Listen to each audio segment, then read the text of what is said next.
Thank you once again for tuning in. 28 days where we're celebrating our history, our culture, and our heritage. And today, I just love it. We can have all these great students here. And this morning, we have Shayla with us today. And Shayla, give us a little background on who you are. So I'm Shayla Sherrod. I'm from Bridgeport, Connecticut. I'm about an hour from Hartford, which is the capital of Connecticut. I am an undeclared science major. I'm not really sure what I'm going to go into yet, but we'll see with time where I go. So what year you're in? Are you sophomore, junior? I'm a freshman. Oh, you fresh off the block. Fresh off the block. Okay. So what was your childhood experience, and what, you being a woman of color, I take it, right? Because you're going to be, like we all a little mixed up. What has been your experience as a black woman at a predominantly white institution? Well, for me, I know definitely going to the science field, which is first off predominantly male and not female, and then adding to that me being a woman of color, I think that it could be challenging at times, just dealing with people around you who aren't the same as you. But I think I've come from a home where my parents have equipped me with the things that I need to excel in these type of situations.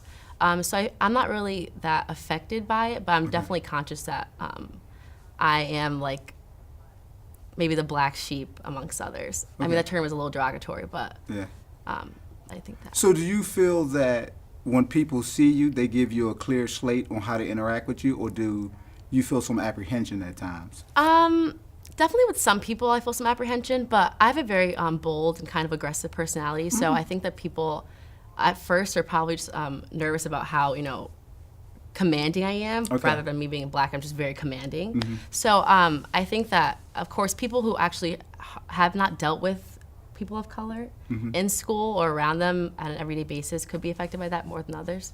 But I'm not really bothered by any sense of apprehension. I know it's there, but I'm not really affected by it. So this is something interesting. So you can detect if you feel that someone feels uncomfortable. They're uncomfortable, or they haven't dealt with people of color. You can make that distinction? Absolutely. What are some of the traits or behaviors that they exhibit? First, the embrace that you first receive from them. If you see someone, you're like, hi, how are you?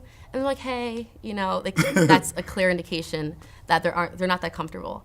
But some people are like, hey, how are you? And they'll ask you, where are you from? Like, what major are you? What do you like to do? Things like that. So you can just tell off the rip if someone's uncomfortable with you being a woman of color. So now, you say you're from Bridgeport, Connecticut, yes. right? So have you ever shared that with yes. people? And what has been people's perception of Bridgeport, Connecticut?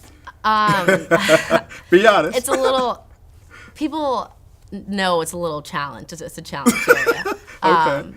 But where I'm from in Bridgeport, the area is nothing like that. It's very suburban, nice, predominantly white community, right next to a college campus. So it's not as bad, but once you cross, a bridge, you're like into the, like a hardcore, struggle, impoverished area. So people, their first initial reaction is, wow, like you come from there and you speak so well and you dress so well and you're at this institution. So at first, they're actually really surprised that that's where I'm from.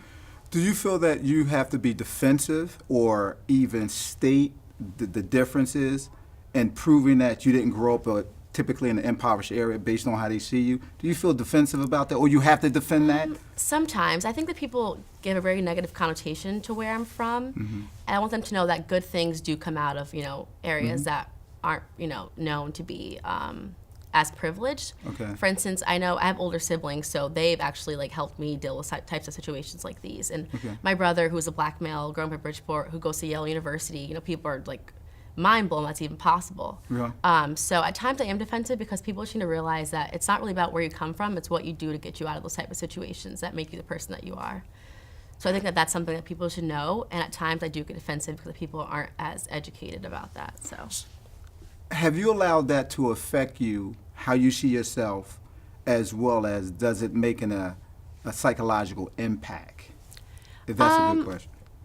You definitely think about it. I don't want to say it affects me to a high level, but I definitely am aware of it. Okay. I think sometimes you could be very defeated. You're like, wow, this is so hard. This is so annoying. I have to deal with this. But I think that at times I'm always reminded of who I am, where I've come from, and what I can do. So it's not that effective to me. Okay. Yep. And are there sticky situations you got yourself into in a sense, just interaction and conversation? Like when someone hears you speak a certain way, they just assume. Yeah. So actually, recently, my friend came up to me. We're like really good friends. We would joke a lot, and she'll be like, "Oh my God, like you're not black. You talk so white." And I was like, "What does it mean to talk white?" Yeah. And she like was like, "What do you mean?" I'm like, "What do you mean to talk white?" And she's like, "You just talk so white." And I was like, "Okay." Like I just had no idea how to even approach that question. Like I couldn't even like. Usually I'm on my feet with questions. I had no idea how to approach that question. So I think that conversation really opened my eyes because I don't know what it means to act a certain race. I think that's something that I still struggle with dealing with questions like that. So. Well, as we wrap up here, I'd like to say thank you once again for tuning in 28 Days, where we're celebrating our culture and heritage. And we will continue to bring a very diverse group of people to show that we're not monolithic in our thought process. There's the diversity of thought as we interact with people in vast multiculturals. So once again, tune in tomorrow, and we'll have somebody else special for you again. Thank and come back again.